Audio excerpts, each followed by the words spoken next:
take questions after this announcement lang to. Okay? Number 1. People of the Philippines, plaintiff, criminal case number 307. And Quiet. 2 for violation of Section 3 RA 3019 Anti-Graft and Corrupt Practices Act against versus Pacifico Discaya et al.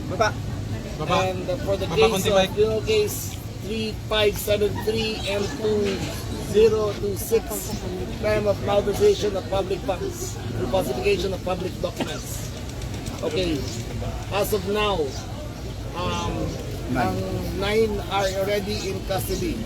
Si Pacifico Discaya was picked up at alas 7 po ng umaga sa Judicial Senate. Pagkatapos po ay dinala siya sa dito para sa inquest.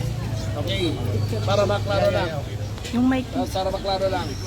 Tapos yung mic natin na magsalamin lang ako. Okay, sa 11 charge, siyam na po ang nakakulong. Yung 2 po ay at large.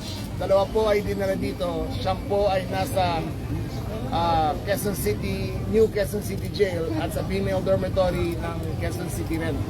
Okay, iwatatid nyo kung bakit magkahiwalay ang 2.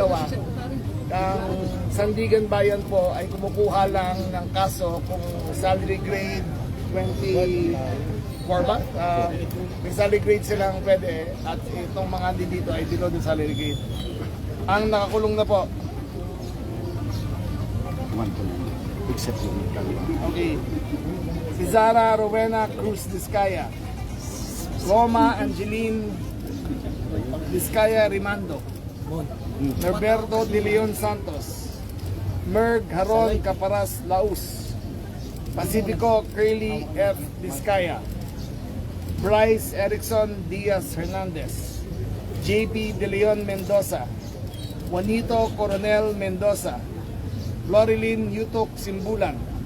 Ang at-large ay si Ernesto Posay Galang, Lorenzo Alcoriza Pagtalunan. Sila po ay may manhunt ngayon para sa kanilang 2 ngayon. Ito po ay return of warrant.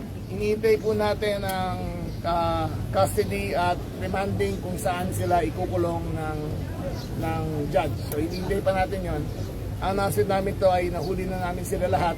Itong si Curly Discaya at yung mag-asawa ay major players dito sa flood control scam, lalong-lalo na dito sa Bulacan. Okay, that will be all. Thank you very much. Anong role ng 2 sir na at-large pa? Ano sila sir? DPWA? Yung 2 at-large pa, DPWH. Official. Okay, yung 2 at-large, DPWH pa. Okay? So, hintayin nyo na lang ang commitment order ng judge natin kung saan sila ikukulong. Kung saan ikukulong si Curly.